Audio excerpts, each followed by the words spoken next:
In 2006, an Atom Air flight went down over Indonesia. One of the survivors, Aditya Berlanga, spent several days alone on an uninhabited island. No gear, no food, no fresh water. He survived. Today, I'm going to tell you exactly what he, and others like him, did to make it out alive. Because a deserted island isn't just a backdrop for a Hollywood movie. Though, let's be honest, it sounds like a pretty good vacation, right up until the water runs out. A deserted island, palm trees, ocean, total silence. A great way to get away from work, debt, and your boss. -1, no Wi-Fi. -2, the food doesn't cook itself. Every year, people end up on uninhabited islands, after shipwrecks, plane crashes, fishing trips gone wrong. And most of them have no idea what to do in the first 24 hours, which is exactly when everything is decided. In this video, you'll learn 4 things: what to do in the first few hours, and the mistake almost everyone makes; where to find fresh water when you're surrounded by ocean; what you can eat on the island, and what will kill you faster than hunger; how to build a fire, build shelter, and make sure someone finds you. Stay until the end. The section on rescue signals is the one almost nobody knows, and it matters more than everything else combined. When someone ends up on an uninhabited island, the first instinct is to run. Do something, anything. It's human nature. And that instinct kills people. First rule: stop. Sit down. Take 3 slow, deep breaths. Let your brain catch up. You have a few hours before dark. That's your most valuable resource right now. Not food, not water. Daylight. Search and rescue professionals teach a system called STOP. Learn it. It works in any survival situation. S. Stop. Don't move randomly. T. Think. Assess your situation. What do you have? Where are you? What happened? O. Observe. Look around. Where's the sun? Is there vegetation inland? Can you hear water? P. Plan. Make a plan for the next 3 hours, not for the next week. 3 hours is your planning window. Before dark, you need to answer 2 questions. Where will you sleep, and where will you get water? Most people's first instinct is to think about food. That's wrong. Here's the correct order of priorities. Shelter first. Without it, you'll die from exposure faster than from hunger. Water second, 3 to 5 days without it, maximum.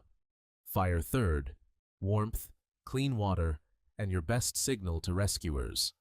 Food last, you can survive 3 to 8 weeks without it. Yeah, food is last. I know your stomach disagrees, but your stomach hasn't read the survival manual. You're on an island, water everywhere, and not a drop you can drink. Seawater is 3.5% salt. Your kidneys can only excrete salt at a concentration of up to 2%. That means flushing the salt from 1 liter of seawater costs your body more clean water than you drank. You drink, and you dehydrate faster. Never. Not a sip. No matter how bad it gets. So where do you find fresh water? Rain is your best source. Large tropical leaves act as natural funnels. Tilt them toward the center and direct the flow into any container. Even a short tropical downpour can give you a day's supply of water in 15 minutes. Dew. Before sunrise, wipe leaves and grass with fabric and wring it out. Small amounts, but every sip counts. Streams and springs. Most islands with vegetation have fresh water. Head inland, go downhill. Water flows down. Listen carefully. Even a small stream can be heard before it's seen. Bamboo. If there's bamboo on the island, green stalks often hold fresh water inside. Cut a stalk and tilt it.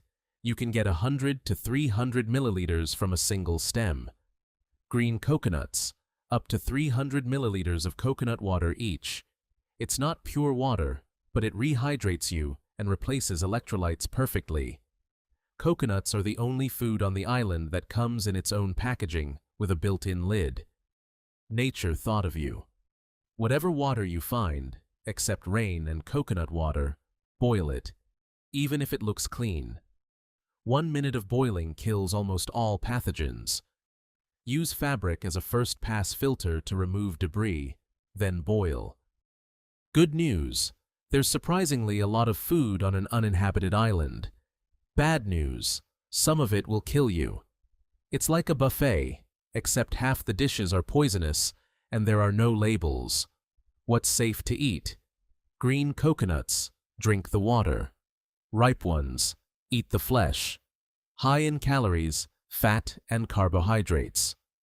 1 mature coconut gives you around 350 calories. Bananas. If the island has banana trees, that's a jackpot. The fruit, the flowers, and even the core of the trunk are all edible. Fish and shellfish, the most reliable protein source. Fish are drawn to anything near the shore: rocks, logs, reefs. Octopus, crabs, and mollusks in rock crevices are all edible.